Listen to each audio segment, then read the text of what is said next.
Arizona is evolving rapidly, shaped by technology, innovation, and a shifting economy. Today's students face new challenges, gaps in digital access, emerging technologies like artificial intelligence, and preparing for jobs that look very different from the past. But this moment also brings opportunity. Our education system can adapt to equip students to lead in the future, and along the way, civic engagement can help build the collaboration needed for real progress. So how do we ensure Arizona students are ready for a changing world? Let's welcome our panelists.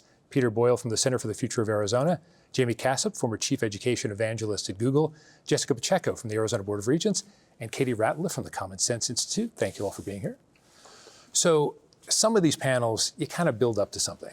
We're not going to do that with this one. So Katie, we're going to go really big. I'm going to ask it this way. What does a bold, future-ready vision of education look like for Arizona? And let's just blow people's minds. Absolutely. The future of education in Arizona and really all over the country is customization and individualization. You are going to see programs that meet a student's unique individual needs, allow them to fulfill their full capacity and potential. In Arizona today, the data says half of students are already choosing the school that works best for them, whether that's district open enrollment, a charter school, a micro school, a private school. And the fastest growing segment of education in our state is homeschool. It was traditionally about 2%. It's recently grown to about 6%. So still small, but it's tripled in size just in the last few years. So you will continue to see schools innovate and provide that customized experience, or they will start to lose students. We have fewer and fewer K-12 aged kids in our state. And so everybody is having to fight for students and provide a more customized experience that will prepare kids for a world that we don't even know what kind of jobs are going to be available and opportunities will be available for them. We stole one of my questions for later, but we'll get to that a little bit. Jessica, what are your thoughts on this big, bold, what's coming next for Arizona students? So I'd love to put this into context, Please, right? Sure. Because right now I think the world is at an inflection point. And what I mean by that is that the disruption that's coming with the next iteration of technology is unfathomable. It wasn't that long ago, and I love this, I heard it on a podcast this summer, that humanity thought the world is flat. Right? We learned that the world wasn't flat, but when we thought the world was flat, we didn't know the questions to ask. And right now, with the advent of where we are with artificial intelligence and how rapidly things are evolving and how rapidly information is changing, the world's flat for us. We don't know the questions to ask.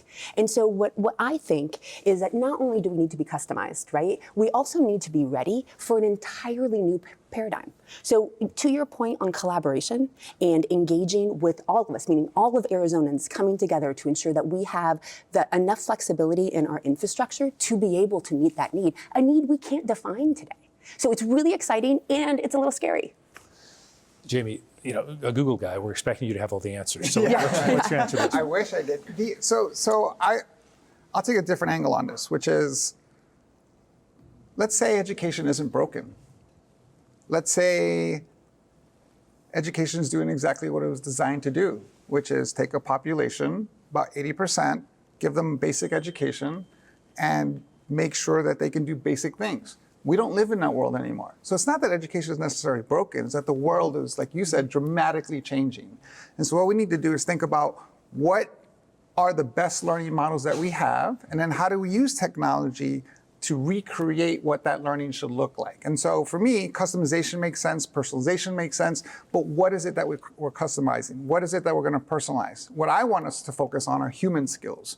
The human skills that our students are gonna need for the future, no matter what the technology looks like. I really want to ask about human skills. Peter, let me give you a chance first. Sure. So coming from the Center for the Future of Arizona, one of the things that we do is ask Arizonans what matters the most to you. And we hear loud and clear that education is one of the, if not the most important issues for Arizonans for our future. It touches every other issue. And we also hear from Arizonans that they're looking for schools to have the flexibility to meet the needs of every child. They're looking for college and career connected pathways. And I think whatever path we go down as a state in terms of education, an important thing is to do it collaboratively. So how can we bring together cross-sector solutions from K-12, from higher education, from business and industry to help adapt our system in this changing world to truly meet the needs of every student? Well, so what are your thoughts on the how part of that then? Sure. So one of the things we've been leading on at Center for the Future of Arizona with district partners across the state is the Arizona Personalized Learning Network. traditional education, the teacher's at the front of the classroom, students are in rows. In a personalized learning environment, forgive my mixed metaphor here, but the student becomes the co-pilot. They get to not just plot the course for their education for where they want to go, but they get to co-design that solution with a teacher and with their peers to make that happen. And we've seen huge success in terms of student engagement and early student outcome increases from schools and districts that have adopted personalized learning models. Jessica, I'm going to lead on the title you have with the Board of Regents.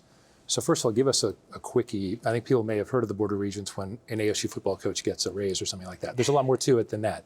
So give us an idea on what it is that the Regents do, but then also how can the Regents specifically get involved in this to make sure that the university students are ready for this next step? So the Arizona Board of Regents is the governing body over the state's 3 public universities, Northern Arizona University, ASU, and the U of A. And we are appointed by the governor and ratified by the Senate, and there are 8-year terms, and there are 9 of us, and we are staggered. And so we work with the Arizona Board of Regents team on the governance, right, on running the state universities. We are not the presidents. We need the presidents, and we need their teams doing everything that they're doing. But we have both a fiduciary and a governance responsibility over the universities. And so what we can do is ensure that the presidents and their very, I would say, adept teams have the tools they need and the flexibility they need in order to adapt quickly in this world. Like I'll take a current example where we had financial models that were heavily reliant on foreign students. There were some changes in sort of the visa structure recently, right? And so our university teams had to quickly adapt to a completely new world, if you will, right? And did a marvelous job in sort of identifying new sources of revenue and in order to ensure that they also were reaching out to those students and keeping them engaged until they could actually physically be here, to your point, right? There's the learning environment that we're operating in is changing and changing really quickly, and our customers' needs are changing. You know, so my children, my oldest is 24 and I have 2 18-year-olds, my secret shoppers at ASU and U of A. But my children don't know a world without cell phones. They don't know a world without a smartphone. And when I graduated from college, I didn't have a cell phone, right? And my first one was a Motorola Flip. And I mean, their world and their experience with technology and also their relationship with information is completely different than mine. And so as we sit in decision-making seats, we need to ensure that the organizations that we're engaged with have the flexibility they need in order to adapt to a world, frankly, that I can't even define. Jaime, I'm going to go to you on this one because you were former evangelist, education evangelist at Google. Yeah. Okay, so That's a really cool title. I'm in awe of you right now. So give us an idea of what that meant, and then I'll dig into another question for you. I mean, the brief history of that, I was at Google for 15 years. I launched, if you're using a Google tool or a Chromebook, it's my fault. You can yell at me later. But I launched all the Google tools and Chromebooks into education. I left in 2020. But the title was really about, what I was really an evangelist about was education. I'm a first-generation American, born and raised in Hell's Kitchen, New York. I grew up in poverty. I grew up on welfare and food stamps. And education was the silver bullet, right? Education is the reason I'm sitting here talking to you. And more importantly, and here's the thing that we don't think about, especially for those of you who are educators in our classrooms, is that the impact that you have on students goes on for generations and generations and generations, right? Like, I don't remember my last boss. I left Google 5 years ago. I don't remember my boss's name, but I remember my 3rd grade teacher's name, right? That's number one. Number two is my kids. I have 3 of them. 2 of them are older, living in New York. I have one every decade. I like having one at a time. But my kids are doing well because of my education. That's the impact that's the economic impact of education, is that it goes on for generations and generations and generations. And so that's what I was an evangelist about, was the role of education. What I saw was that technology, and again, if all we do is take technology and put it on top of our current system, then all we're doing is making the old system faster and more efficient. What we need to do is ask ourselves, what are the best models? What are the best ideas? Well, who are the best thinkers in education? And then how do we take technology and bring those ideas to life? And that's what I evangelize still today. I don't have to be at Google to do that. I want to have everyone talk about that, but I want to go back to the human skills question because we think of a Google guy who's talking about technology, and yet you also gave us that juxtaposition of remembering your 3rd grade teacher. So what are the human skills you're talking about? And how do human skills balance with the fact that we are going to need technology, we're going to use technology as we always have, and maybe in different ways? Right. And this is one of the things I'm going to say that no one's going to believe, but I have the receipts for this. I've again 3 kids. The oldest today's her birthday. Happy birthday to Elaine. She's 34 today, and I've never looked at any of their report cards. I don't look at report cards. I have an 11-year-old, and I don't look at her report cards. I go in and I ask questions about her curiosity, questions about her executive management skills. I ask questions about this: can she think? Can she learn? I want my kid to be able to know. I want her to have the ability to learn, the ability to think, the ability to be in the community, the ability to tell stories, the ability to self-manage. Those are the human skills that I'm talking about. And the content only supplements those skills. So we got to reverse that. We got to go away from like they need to know these 5 facts to saying these are the skills they need to have, and let's use these facts to build those skills. Well, what's also good is your kids have never had to hide their report card from you. And you know what? And they do great. I'd like to please, expound on that just a little bit, because I agree with you entirely, where we have an education system that's based on rote memorization. And we now have tools that give us information faster than our brains can work, right? And so if we could free up that capacity, right, to be able to self-manage better, to be able to be more engaged citizens, to be able to give a speech and elicit an emotional response, we're better off as a community and a country. Katie? I think the challenge of this moment in education is that we have to be prepared to go fast and slow at the same time. So we have to prepare students for this world that we can't even define yet. We have to make sure that we are enabling them to learn these human skills that are going to be so important, that they have the curiosity and the intellectual capacity to ask the right questions and navigating the world. We also have to make sure they can read. Yeah. And Arizona has been falling further and further behind in recent years when it comes to proficiency at a 4th grade reading level, which is an indicator of whether or not you're going to be able to graduate high school at all and have these opportunities available to you. So we really have to, at the same time, take 2 steps forward and 1 step back and ensure that we're getting the basics and the fundamentals right and making sure kids are on track to eventually be able to operate in this new world where they're going to have all these new skills that they will learn in new ways that we can't even imagine today, but they need to be able to read first. That's obviously an important point. But Peter, I want to go back to technology a little bit more and talk about how that balances out and equity. Sure. I mean, we know we're never 100% fair on things, but I think when it comes to the advancing technology, you want to make sure that people are not left behind, whether intentionally or unintentionally. So how do we work that out? Sure. I want to answer this from 2 perspectives. One is I am a proud 4th generation public educator. And as we talk about these innovations, we have and should continue to start with students, because the system must be student-centered in order to ensure all of the outcomes we want, an excellent education for every child. And because we are a human capital endeavor, we need to make sure that our teachers have the support with these new technological tools like AI to be able to use them to be more efficient and effective in their jobs too. If you are a teacher, AI can seem really, really scary. Instead of my student reading To Kill a Mockingbird, they're getting the summary from a chatbot. Well, how can I turn that around and really leverage technological tools to my advantage? And so a lot of school districts are really leaning to some great guidance that just recently came out from Arizona Institute on Education and the Economy to help them do that.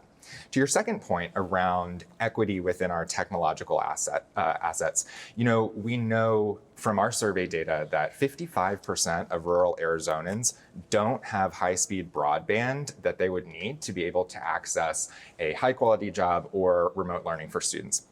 One of the things we also know, while that needs to remain a priority for policymakers, is that in rural and remote communities, the schools are the places that do have fast internet access and broadband. And so we're supporting communities across Arizona that are in that circumstance to incubate new industries. We're working up in Chinle to advance cybersecurity pathways, which just need that quick access point. And we're doing that in communities across Arizona. And so what we're trying to do, while still keeping the eye on the ball in terms of internet access, is rethink how we can bring jobs to those communities using the tools they do have. I think access is absolutely critical and important. But one of the things that I think we failed our students on is this idea that we thought that because they were born with technology, that they just know how to use technology. And that's a huge mistake that we've made. It's literally like saying, hey, when you were born, there were cars.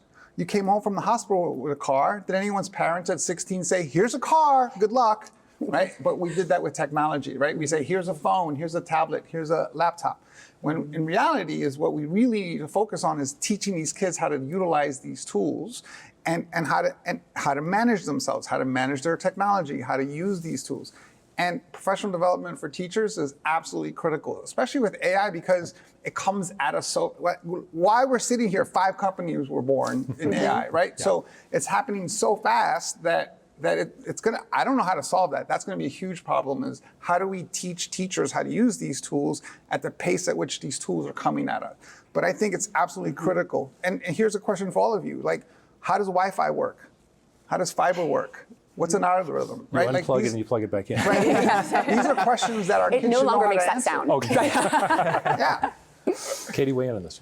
Well, so I just wanted to add to what Peter is saying, and Jaime's got a great point too. And I think the important thing to focus on is we need to ensure that we have the flexibility in our school funding system to pay for these kinds of things. Right now, we have a funding system that is incredibly antiquated and has resulted in a tremendous amount of waste. We have $12 billion of real estate in district schools that's not being used. It was paid for by taxpayers, it was built by taxpayers to educate students, and it's not being used for anything. We have school buses that are at 45% capacity that are still driving around when there are innovations and better ways to move kids around. And so part of the reason that those things exist is that's how we fund schools. You know, we say we'll build you a new school and we'll never tell you when you have to close it or when you have to use those assets for other things. But we're now seeing there are a lot of needs. There are a lot of infrastructure needs, Wi-Fi, you know, high-speed internet, technology. And why are we wasting all of these resources on an old asset, which is real estate, that is not as necessary anymore and isn't being used today? Nor do schools have the flexibility to maybe even lease it out, right? Precisely. To use it as another revenue stream, just because we, again, have an antiquated model. Peter, let me get your thoughts on that. Because I'm curious, because there's certainly talk about waste and whatnot, and I think people honestly feel like there is some, but how do we balance the fact that the changing technology, money needs to be perhaps distributed in a different way? What does a model like that potentially look like? One of the ways in which Arizona has really led on that front is through our instructional time models. So through legislation passed in 2021, we were able to become the first state in the country that actually divorced school funding from seat time. What that means is that now schools and districts can really invest in innovative models, project-based learning or work-based learning experiences, potentially tutoring opportunities, and not be worried about receiving very significant funding cuts for trying something new. And so one of the things that we're supporting schools and districts to do is leverage some of the existing policy flexibilities to really navigate a world with limited financial resources and be able to also, at the same time, meet the needs of every student. So over half of school districts have adopted an instructional time model, and early results are showing some pretty significant successes, especially in high schools that have one to support 9th grade learning outcomes and in schools that are moving towards career and technical academies. Jaime, again, I'm looking at you as our futurist, which is not fair, but the Google thing keeps distracting me. So what about what Arizona, other states need to be doing to balance out the fact that advanced technology is needed, it is expensive, but there are older models that people to some degree want to maintain. So what is the combination going forward to implement more technology while not, again, blowing people's minds right away to say, I don't understand what's going on here? Right. Well, so I think Arizona has been very effective at trying to decouple those things, right? And I think it's important, like even in higher ed, can you really tell me that it takes 120 hours to get a psychology degree and 120 hours to get a computer science degree, and those are the same, right? So we have to decouple those things across the board. What we should do is focus on outcomes. What are the outcomes that we're looking for? What is it that we want to do? And the reality is that we still talk about graduations. What is graduation? Graduation from what? Right? Like, when do we stop graduating? I love to get rid of that model and start thinking about lifelong learning, because lifelong learning is really what it's about.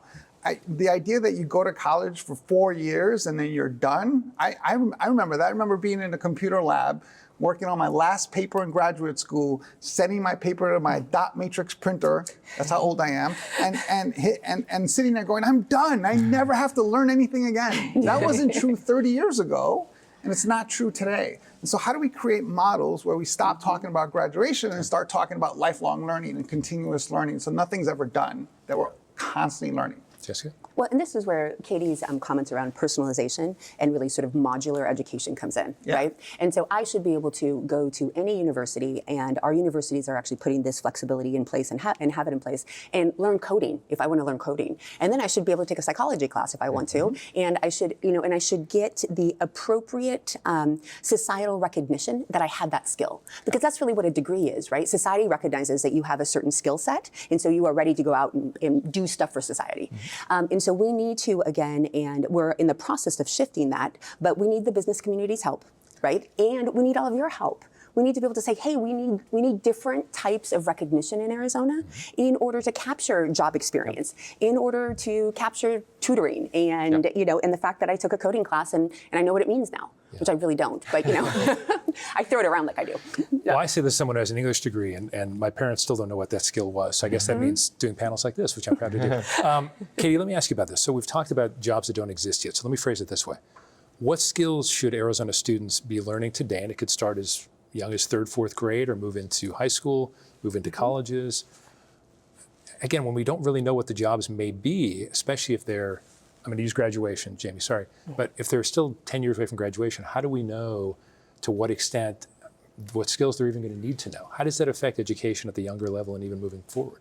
We know the fundamentals aren't going to change. They need to be able to read proficiently on grade level, on time, to be able to move throughout our system and continue to learn and to get that lifelong learning, that love of lifelong learning that is created when you can read and you can start to learn things and pick up on what's going on around you. And then they need human skills, like Jaime was saying. They need to know how to ask the right questions, how to be curious, how to navigate a changing world, how to learn new skills constantly, and recognize that, yes, they're never done learning because the world is going to keep changing. Yeah. Katie and I were talking earlier, and we've forgotten that learning is fun, right? And in maybe our traditional structure, we made it not fun for kids, right? But learning is really cool and can be a lot of fun. And we would love to kind of work with all of you to infuse that back into the conversation, right? Kids should be excited to read and to learn. I mean, I remember the first novel I read, it was magic, right? It took me to a whole nother world. And so it's like, we need to not forget that, but we need to make sure that our kids know that. Peter, what about balancing this idea of the joy of learning, when you actually, wow, I learned something so exciting, I can't wait to tell somebody else, with the idea that we do have certain measurements, of course, that may in fact affect employment in the future? Let's think about the measurements that really should affect employment in the future. A lot of those are credentials or certificates that have labor market value. A lot of those can be demonstrated in different competencies, right? Like maybe me giving a presentation on a topic because I'm more comfortable with that, a topic of choice. Maybe that's the way I demonstrate how I know something and somebody else can write a paper. We do have a law that allows for competency-based education, which is what that model is called, on the books here in Arizona. It hasn't yet been activated. And so those are some of the things that we know there's an appetite for from this conversation today, and from when all of us talk to students and parents. They want those different ways to demonstrate what they know. They want to choose their own book that they're reading for the first time. And so how can we give voice and choice to students and families in their education, help them ensure that they're driving it together, and also support our teachers who can't be just left along the wayside and doing what is a really, really hard job to meet the needs of every student. So Peter, you mean not everybody should read The Grapes of Wrath? Believe it or not. What? Yeah. I think we probably read very different books in high school, and we turned out okay. Okay, yeah. Jim, go ahead. So I want to push back on this idea that learning is fun, because clearly you don't golf, because learning is also frustrating, and there's friction, right? And learning happens that way too. And so I think that we need to also recognize and reward when kids struggle, when they get to something. And I think oftentimes what I see with kids is that they don't want to get a bad grade, and that's the problem with grades, or they don't want to look bad, or they don't want to fail. The word failure doesn't exist anymore. There's no such word as failure. If you fail, then there's an opposite word, which is success. And we don't live in that world anymore. We live in a world of constant and consistent iteration. And I think we need to teach our kids how to do that, how to iterate, how to do something, learn, get frustrated, deal with the friction, and then move on to, and that's where the joy comes in. Yeah, that's fair. I know you wanted to distract us with the golf thing, but I want to ask you just to put two of your kids on the spot. Yeah. Have you talked to the 34-year-old and the 11-year-old to see if they have a different love of learning? Have they learned in different ways? And have they learned in different ways based on what is inside of them as opposed to what's external? Yeah, it all comes, I think that's a great question because, I used to have this joke because I have a 33-year-old, a 24-year-old, and an 11-year-old.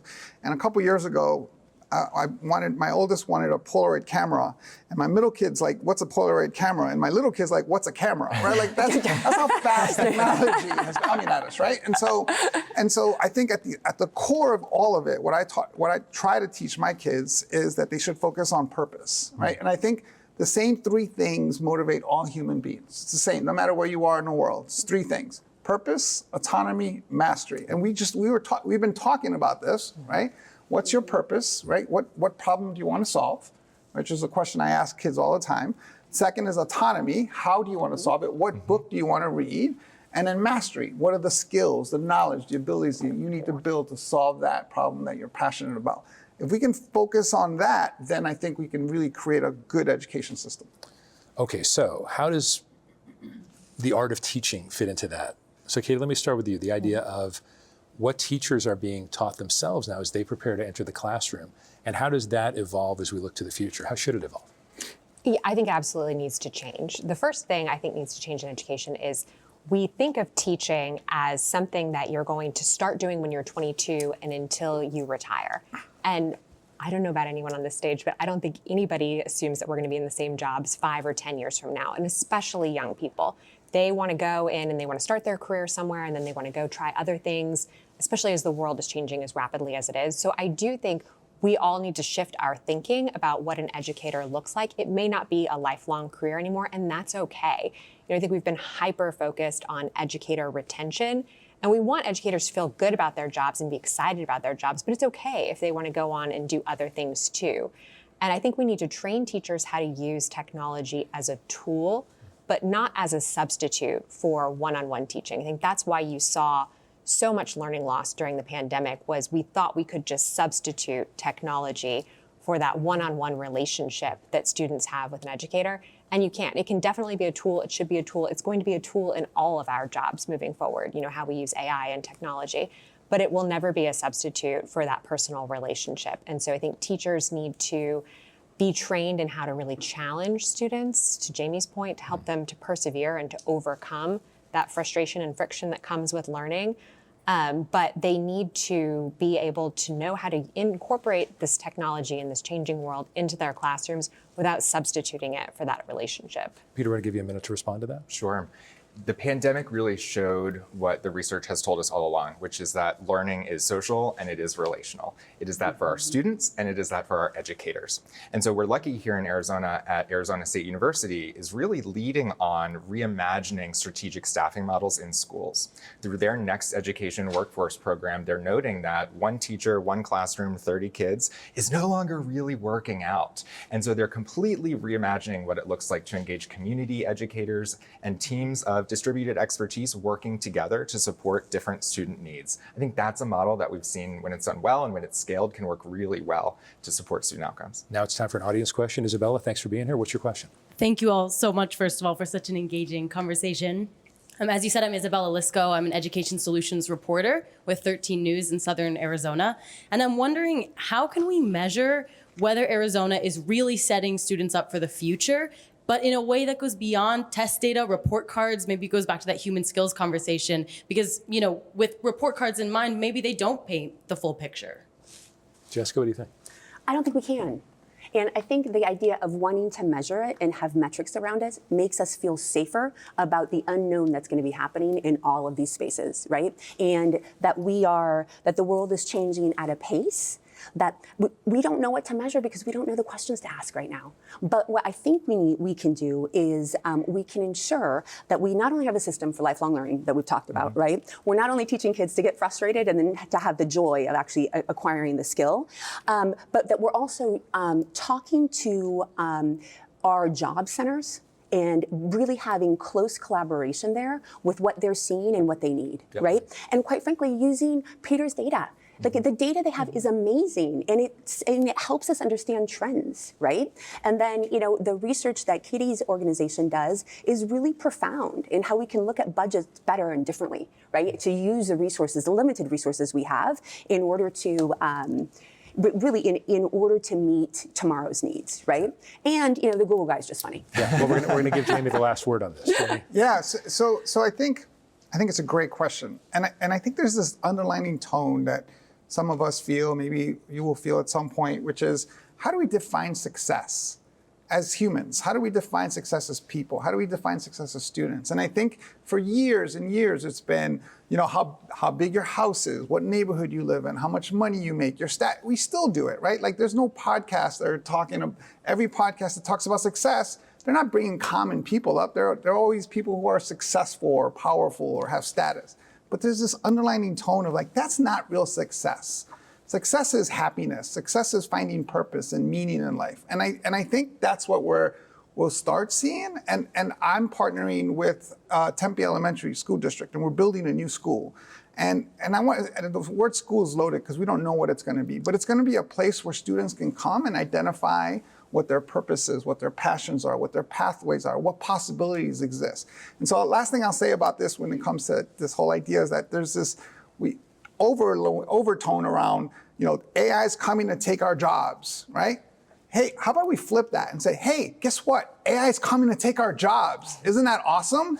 Right? Like now that AI is coming to take our jobs, maybe we can focus on what we're passionate about, what we care about, what we really want to do. Because I don't know any kid who's like, I want to go spend the rest of my life sitting in a cubicle looking at Excel spreadsheets, right? So that is, I think, how we should be measuring success is, do our kids have meaning? Do they have purpose? Do they have passion? That's what I hope we measure. Amazing panel. You guys did not underdeliver. Thank you so much. Thank you. Peter Boyle, Jaime Casap, Jessica Pacheo, Katie Ratlief, thank you all for being here. And thank you all for joining us as well. Thank you. Thanks.